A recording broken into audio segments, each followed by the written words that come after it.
Okay. Podium ekyagenda mu maaso mikono gyaffe nnyongera okubabuzaako abatulabira ku Facebook omugamba mutya ate gwe atulabira ewaka naawe okola kyamaanyi neyakatweyungako nkutegeeza nti tuva wano ssaawa 3 zennyini ate ripiiti yaffe ebira ya ssaawa 3 ez'okumakya tukyagendera ddala mu maaso nakugamba nti luno luwombo lwa lugambo tusomolako obusomozi fe tusalawo ne tugamba nti leero katubawe kino kakati Omulangira Ndawusi tukimanyi bulungi yes, sabuufa buza amanyo ino gamalayo Negusi Negasta one of the radio legends wotekedwa okuyogera speed Negusi Negasta eddala sabuufa akyasinza okukola obulango wano gamala tosobola gogera ku TV naye ku radio yabwe agogera gayita kale bamuyitako mu UCC omwami oyo bamuyitako ku UCC balina ekikofiira kyabwe kino kyekikofiira kyabinsanga wano ne batekawo ekibuuzo nga kyabuwemu obubonero emitwalo 7.5 Omulangira Ndawusi n'omutwalira recording ne banne ba Dr. Chamale ku UCC namugamba ddala bino osobola obiwuliriza kyagamba kitya Omulangira Ndawusi y'omupaka omwe muganda ne nakula ne kyensinga okwagala omwami oyo bambi ali hambo talina buzibu buli omu hamukwatako kakati tumunoonyezaako nga womanyi podium nti munnange ffe tukolagana na buli muntu mu entertainment wammaye energy eyo kakati eyo energy gyenjagala oteekemu bwe nasala okujja ku radio ate bagamba naye energy ekola kuba wala not necessarily energy but radio tetwogera nti dakiika nnene dakiika 3 botekeddwa okuba nga oyogedde sponsor frequency ne ku TV ekyo kyekitufuga kyekitufuga let's talk mochi Okay. Kale kakati Ndawusi ono tumunoonyezaako ne tumugamba naye owange omukyalo ono erinnya lyaffe nga yali asibako nnyo mbadde manya ebintu by'okwawukana bino nga sinagenda wala mwinamu omwana tamina mwana naye bampeta okyamwawula okimanyi era Ndawusi tayagala bakayimbira omanya nti bakayimbira bamusetingira Ndawusi ono Faridah yali mubakayimbira nga kikyali kito kitiba bamusetingira olwokuba bonna bakolanga bonna nga gwe tunaaba tukola ffenna wano n'ogamba lesse mugundi mu aromatic ompe mwani omuyayiki tewali muyayiki agoyinza okumpa mu aromatic ani sirina muyayiki ani nabatanzi kati neda ani waliwo kipano kyankigezezo kijja kukola ki Shakira ye akyaliyo nga sikyamulaba mu aromatic Shakira n'ompa omuyayi oyo niyinza okwevu mu aromatic nenjetamwa n'Endawusi watu bwe yeetamu awo nga tunaaba wano simanya kola nti kyogera ebbanga lyonna mbadde nga simulaba mu bintu byabwe nga neebuuza ng'ate yakolanga nabo Dube oli musajja mukulu senkubuge omuwala ono yamulabira bbanga kyokumukuba embaga nalabako ebifaananyi byabwe nga bali nga gwe wonoobeera nongamba saimo mu aromatic tulinayo naye bano Dube babanga bakola ku makya mu binsanga wano owaye Ndawusi wena mpaka kati nga bwomulaba tolaba wabeera n'ezzali oyinza okuloza muto wa zzali ngamba mukuba expensive Ndawusi yabyogera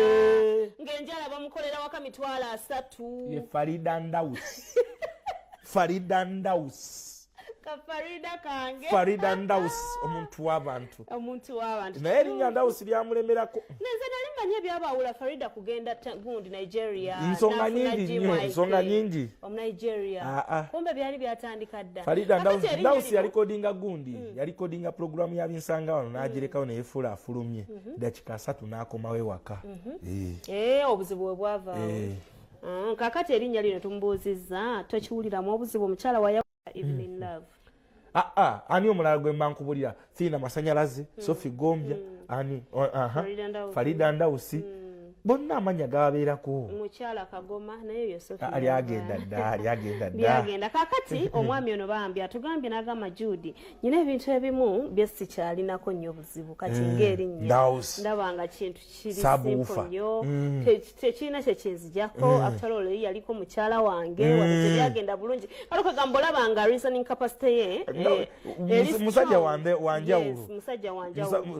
tuli bangi abayise mu mikono gye mu radio industry ne tusala ne tugende munnange wa mukyala waffe gwe twakuba empeta n'avaayo mu bitiibwa naye lwaki zali teyamuyise ku pate South Africa ate nga we yajja wano anyway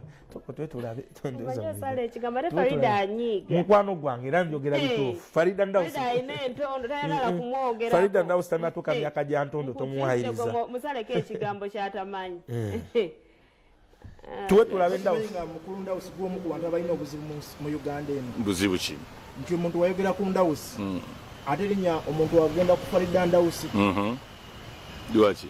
nti wayogera nti Ndawusi bagamba oba yagamba Omulangira Ndawusi oba agamba Faridah Ndawusi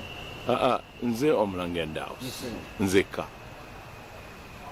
that's it anti wali ne Ndawusi omulala gwe tumanyi Faridah Ndawusi lwaki takulekera erinnya lyo anti erinnya lya business eryo nze Simon Peter Ndawula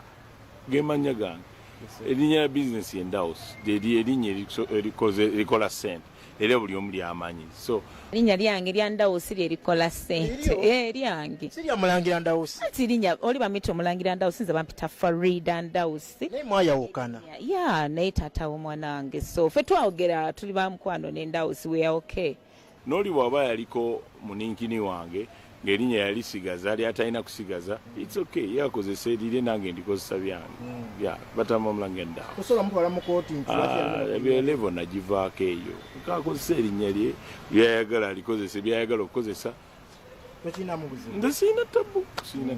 bambi ndikoleredde n'entuyo zange nti lyerinnya lyerikola sente lyerimanyi lyerya stage it's my stage name abasinga bagamba nti erinnya walyesigaliza because omutima gukyaliyoko nzijeko abo abakirowooza naye lwaki byo bibaluma nga nanyini linnya tebimuluma nze people are so funny wonookola omukolo tusuubire Omulangira Ndawusi okubeera ku mukolo n'omuyita tajabeerawo exactly like will yatugambye yafunye omwami ayagala kuyita ku mukolo kongs okuyita nze sigenda ku mikolo nga tebansasudde waba alina $5 million nja kumalayo eddakiika 3 anti nze okubeera ku mukolo gw'omuntu oba tolina $5 million for 30 minutes mbeerawo for 30 minutes nengenda so waba alina $5 million fine kati nga yajja kumpa $3 million 5 minutes mbeereko ku mukolo gwe n'Omunigeria gwe yafunye it's okay I'm so happy for her bambi that's a good progress waba talina sente akuleke kyekyo nze njogera na sente tulaga Omunigeria notugamba abanaye navudde ku lujja omwami yuno watulaga Munigeria byali bituufu influence ya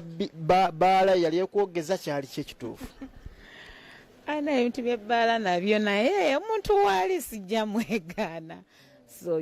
gyali naye ebintu byange beera personal nze siri muntu addaawo nenzira eno nenzira eri era kyova for a long time nalabyeko nabadde bagamba nti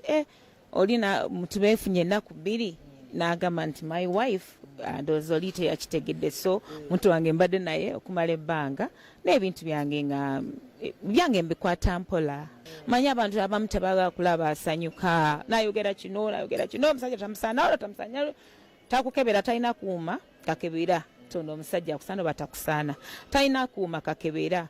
okiraba kati ng'ebigo byenalabye bangi bye bayogedde but I don't mind sibe bakatonda ate sibe banzaala nze okutandika mu industry nga ndi mwana muto nga ndi mu senior 2 up to now naabo we nali nga by that time nina 17 years mu industry ngabo ba myaka 5 oba 4 kusaba bagamba twamuwulira okiwulira twamuwulira dda they have that thing fenafena buli mba muvumu oyo mukadde kyokka n'aboogera bali eyo bonna bakumukumuka nevu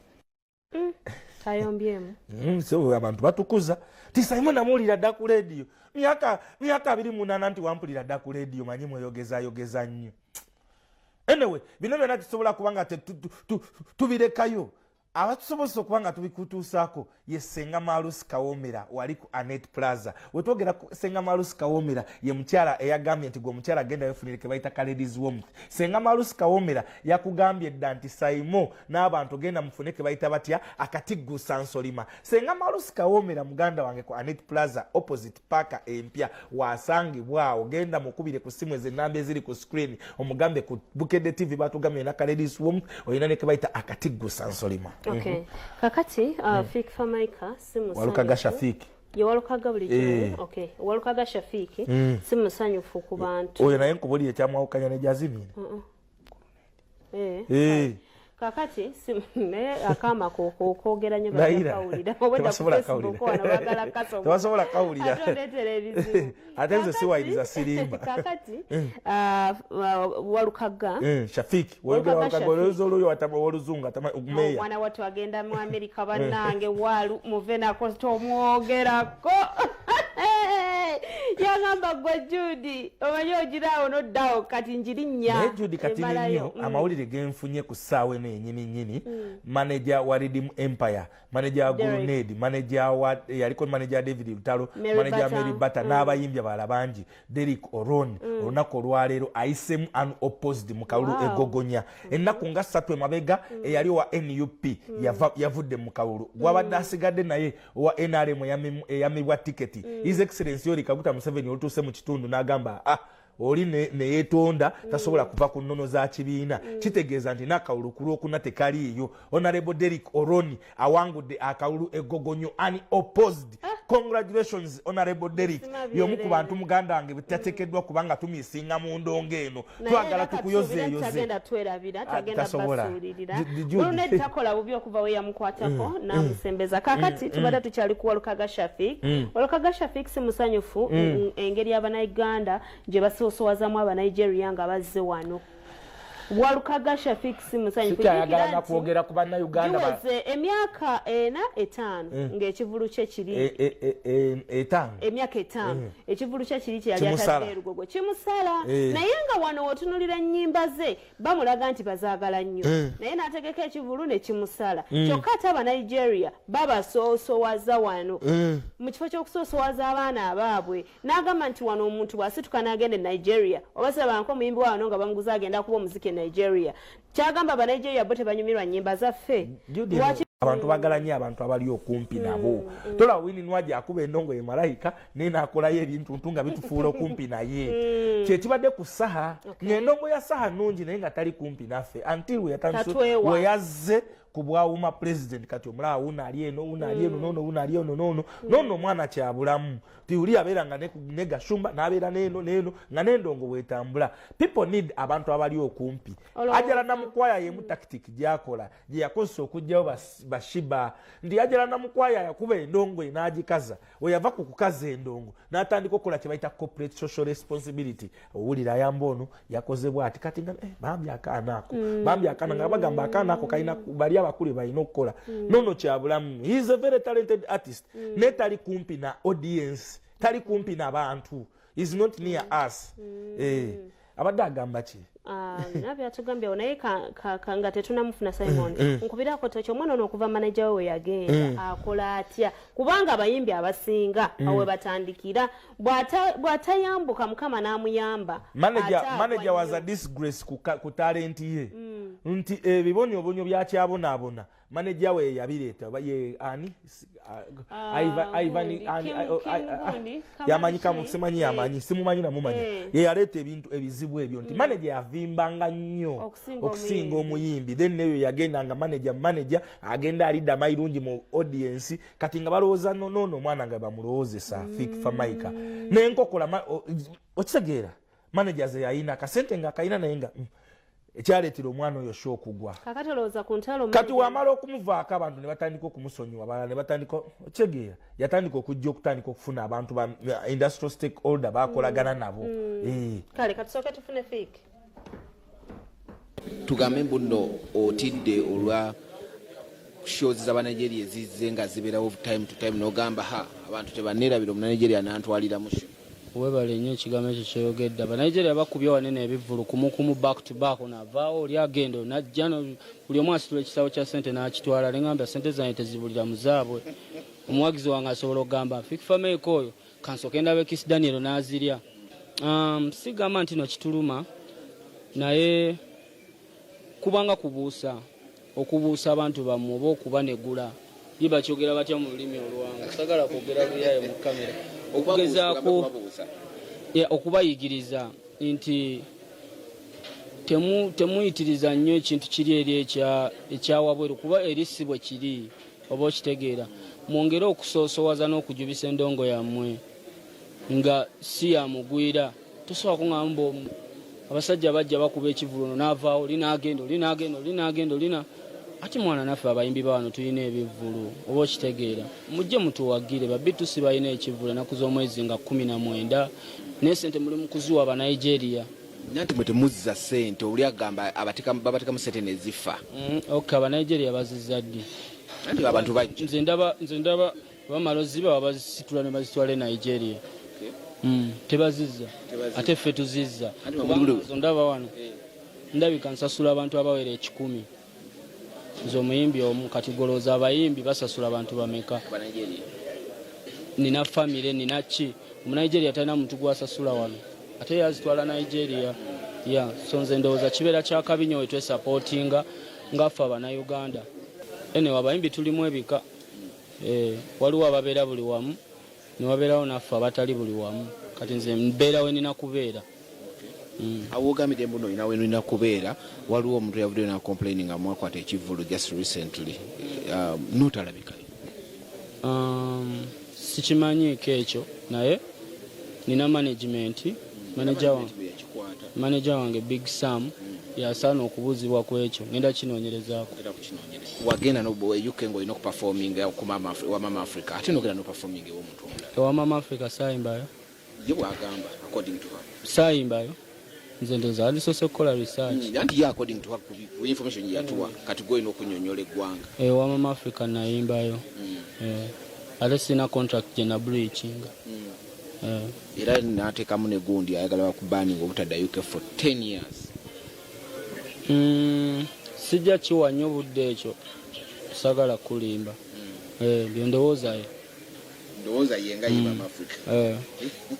Ne tulaba ne Winwaji n'avaayo n'akuwolereza n'agamba oba bali bakumye balance ko gwe naawe n'ogamba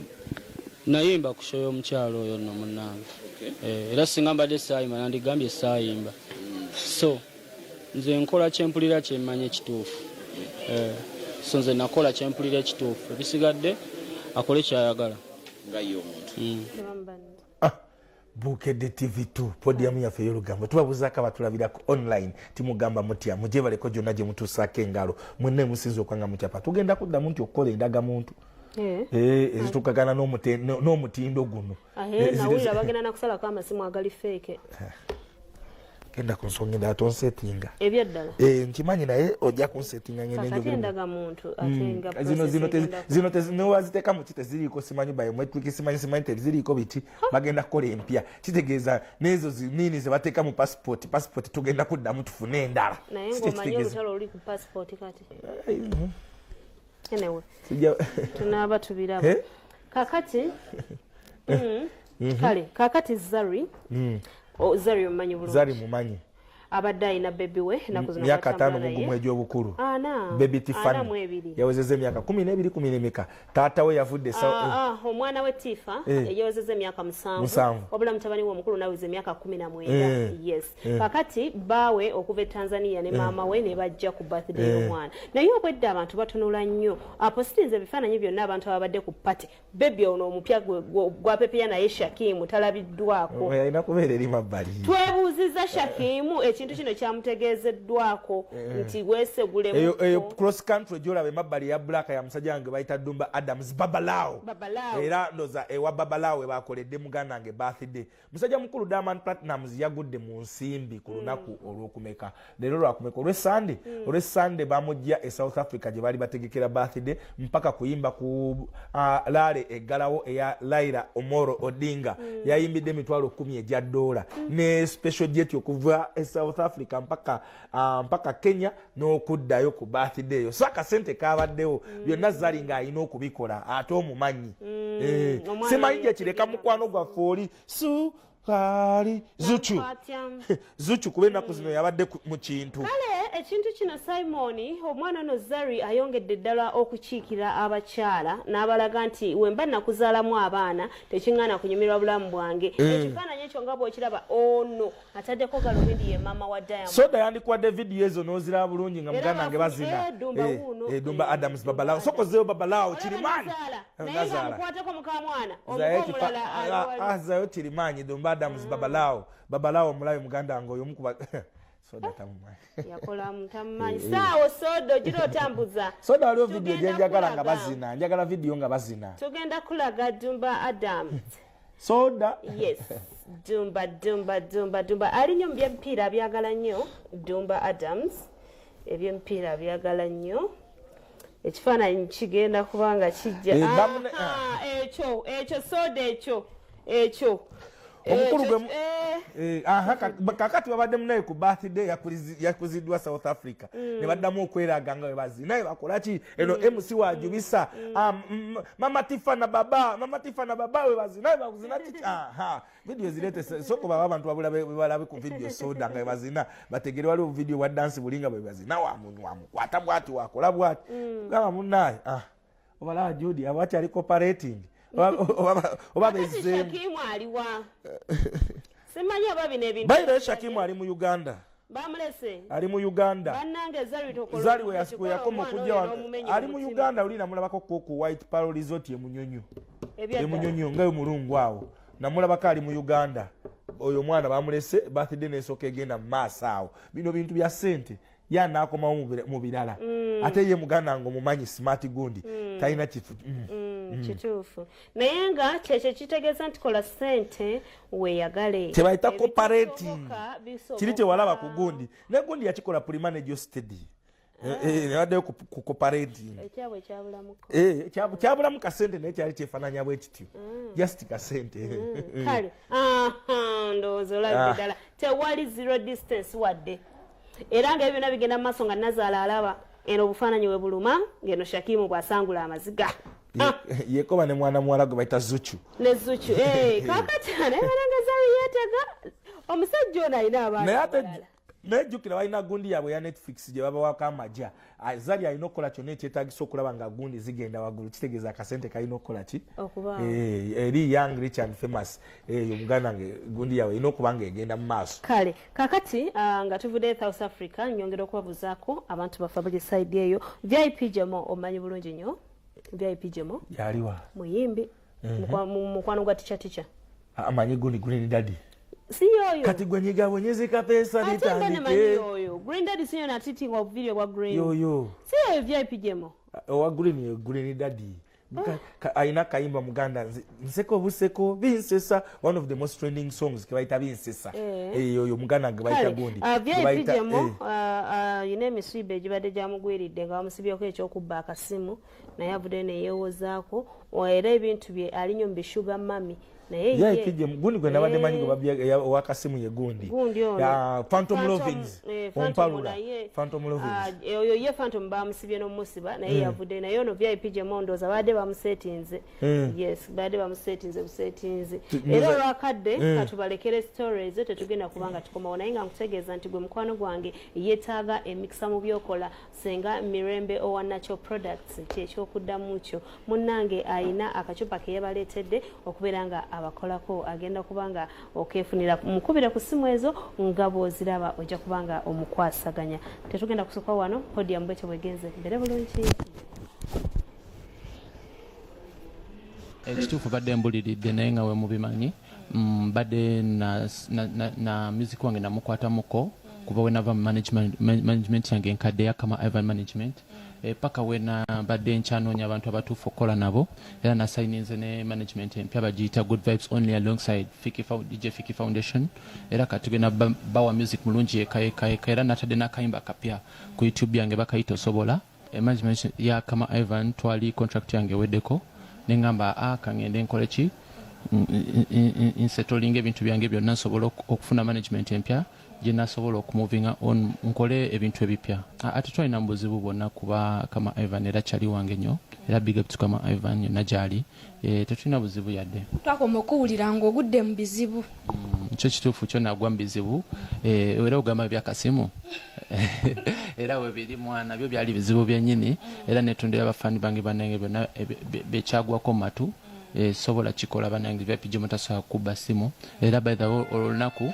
olunaku bansanga ne bakyali bange nga omanyi kali ka video ka lockdown nga tuli just kutambula mu evening walk kati ne twali twambadde jampa bikyo bimanyi mask bikyo ebyo kati ne bagamba bana bebikiridde balabika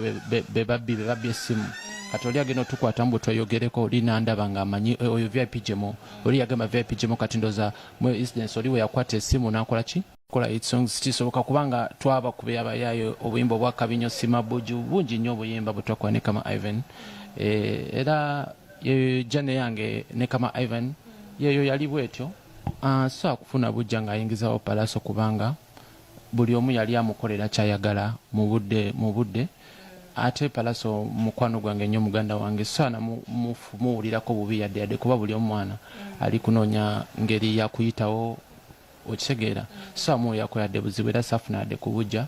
just nalina okusetolinga just nange noonye wawenyeza okuyitira watuufu mbugwe omu ku basajja abasinga abavubuka abato abejjumbidde bammami birungi ki ebiri mu bakyala abakulu okujjumbira bammami era okimanya